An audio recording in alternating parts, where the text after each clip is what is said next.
Bonsoir et bienvenue pour cette méditation du 30 avril.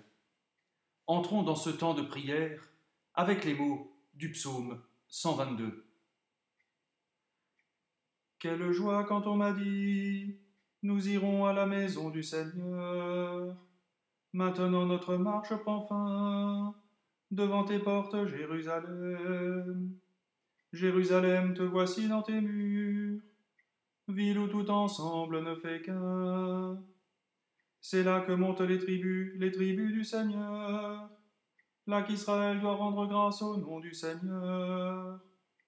C'est là le siège du droit, le siège de la maison de David. Appelez le bonheur sur Jérusalem, paix à ceux qui t'aiment, que la paix règne dans tes murs, le bonheur dans tes palais. À cause de mes frères et de mes proches, je dirai paix sur toi. À cause de la maison du Seigneur notre Dieu, je désire ton bien. Gloire soit au Père et au Fils et au Saint-Esprit, pour les siècles des siècles. Amen. Nous écoutons la parole de Dieu dans la première épître de Pierre, chapitre 2, les versets 18 à 25. Serviteurs, soyez soumis à vos maîtres avec un entier respect, non seulement à ceux qui sont bons et bien disposés, mais aussi à ceux qui sont pénibles. En effet, c'est un bien de supporter, par obéissance à Dieu, les peines que l'on souffre injustement. Car quel mérite y a-t-il à supporter les coups si vous les recevez pour avoir commis une faute? Mais si vous avez à souffrir après avoir bien agi et que vous le supportez, c'est un bien aux yeux de Dieu. C'est à cela qu'il vous a appelé, car le Christ lui-même a souffert pour vous. Il vous a laissé un exemple afin que vous suiviez ses traces. Il n'a pas commis de péché, aucun mensonge n'est jamais sorti de sa bouche. Quand on l'a insulté, il n'a pas répondu par l'insulte. Quand on l'a fait souffrir, il n'a pas formulé de menace, mais il s'en est remis à Dieu, qui juge avec justice. Dans son propre corps, il a porté nos péchés sur la croix, afin que nous mourions au péché et que nous vivions d'une vie juste.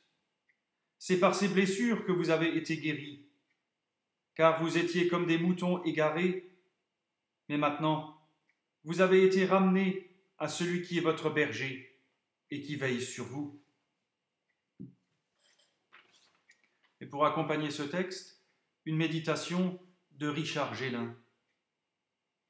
Isolée des Écritures, cette exhortation sonne comme un renoncement à la justice.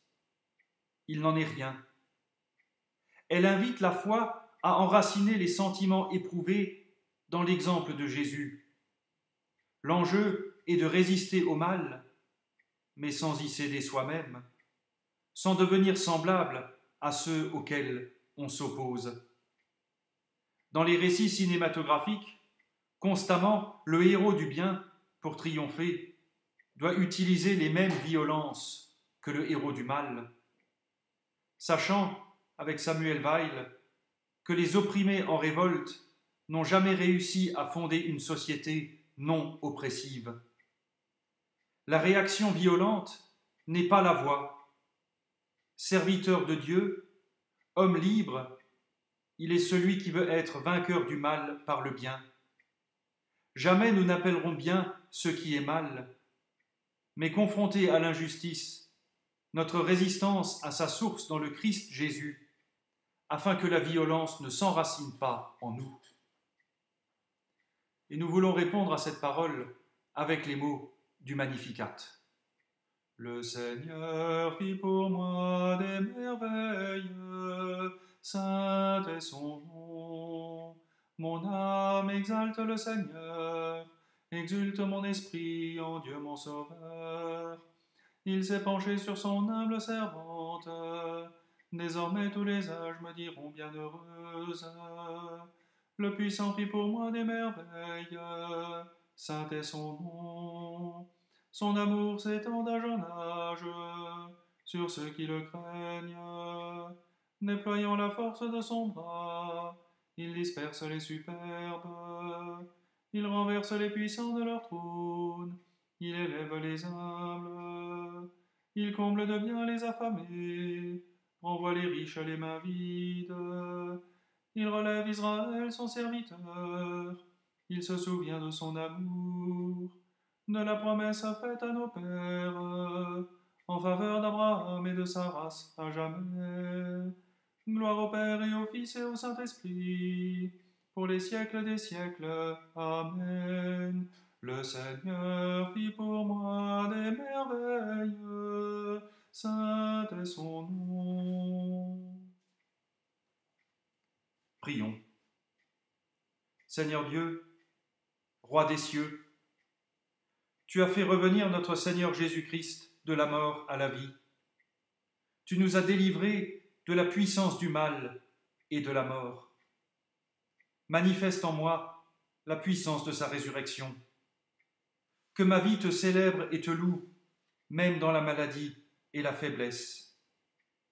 Et quand tu me rappelleras de ce monde, donne-moi de te contempler dans ta gloire, en communion avec tous les élus et bienheureux.